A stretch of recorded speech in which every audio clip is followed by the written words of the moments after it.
While Joe Biden lounges at the beach, Kamala Harris gets to pretend to be president. Looking at her meeting here with the foreign leader, I think that's the Mongolian leader. Love the Mongolians. Tomorrow, she heads to Wisconsin, and Friday, she'll try to spin the monthly jobs report. Seems like she's getting pretty comfortable. The VP getting her big wish after her team has been complaining of her, quote, being left out of the spotlight. This includes a softball interview with ABC News, but even that was too much for Kamala to handle. Watch. There are reports that say that you have the lowest approval rating of any vice president. I'm curious how much of a role, if any, that you feel race and gender play in that. Well, there are polls that also say I have great approval ratings. I think the point that has to be made is that there are attempts to create distractions away from the accomplishments of our administration.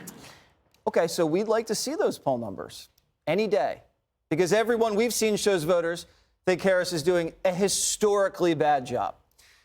But there's some good news for Kamala, if you can call it that. Voters are more enthusiastic for her to be the 2024 nominee than her boss, Joe Biden. Dana, take it away.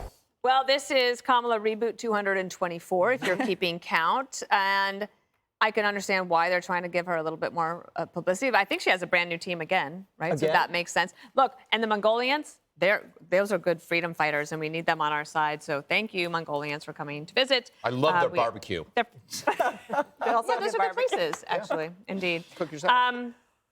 Look, one of the things she said is that she has this quote talking about busing migrants as cinema and grand gestures and political games. Okay, well, one, a lot of politicians do that. You host events so that you can do that. But on busing migrants, like, she was supposed to be in charge of immigration. Yeah, and she's Greyhound. That was a very good one. I think that she's going to be elevated by both sides, okay? Because the Republicans want people to know that if you elect Joe Biden and he's 80 and not in good health, then the likelihood of her becoming president during the next 4 years is higher than you would want if you're a Republican. But the Democrats also need to elevate her because she's dragging down Joe Biden's numbers. And they need her, and especially because they're concerned about the black vote not turning out, they need her to have a more visible presence on the campaign trail. So you'll see more of her, which will be great for the five. That will be great. Greg, when you see that poll where people are excited for a Kamala nomination than a Biden nomination, is that kind of like people excited if they see a car wreck? Maybe. Like the spectacle of it? How dare you insult a car wreck? They have feelings, too. Do you know that? But I feel like the Biden family is trolling Kamala. Did you see that rumor in the Post? It's great. It's Joe Biden's sister, otherwise known Valerie. as Big Gal. Big Gal. I thought that would get at least. Oh, yeah. Anyway, 10%. she is pushing Meghan Markle. Yeah? Oh, my gosh. She's pushing Meghan. You know that's upsetting Kamala Harris. When the president's sister is like, you know who would be a good president? Meghan Markle. I mean, that's just jamming it in. My feeling the only way that Kamala sticks around is as Gavin Newsom's running mate, and then you're going to get two people from California representing the Democrats. I mean, that's the worst state in the union. That's like choosing two members of The View to represent America in the Miss Universe pageant. It's not a good choice. I'm going to blow your minds. This election right now isn't against the candidates you think. The Democrats don't have any. It's not going to be Joe Biden. I'm going to say Joe Biden's not going to be there. So Trump, far and away, is the candidate for the Republican Party. What do you have over there? What do you have over there? You have a machine, right? It's a political machine.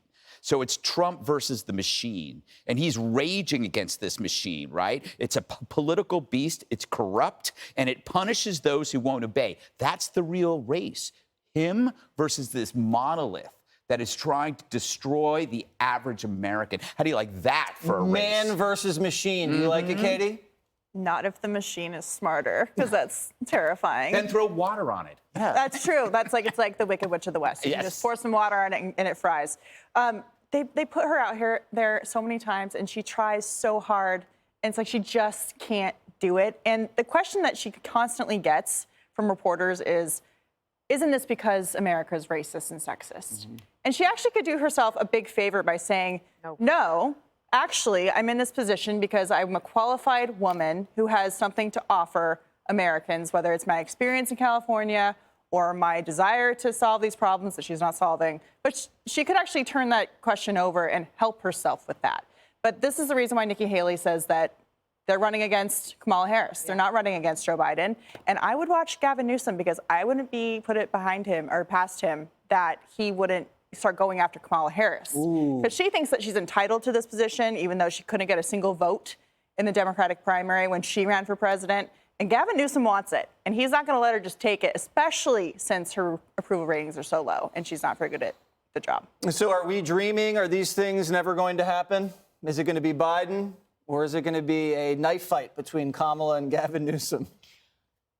I have no reason to think that it is. Hey, Sean Hannity here. Hey, click here to subscribe to Fox News YouTube page and catch our hottest interviews and most compelling analysis. You will not get it anywhere else.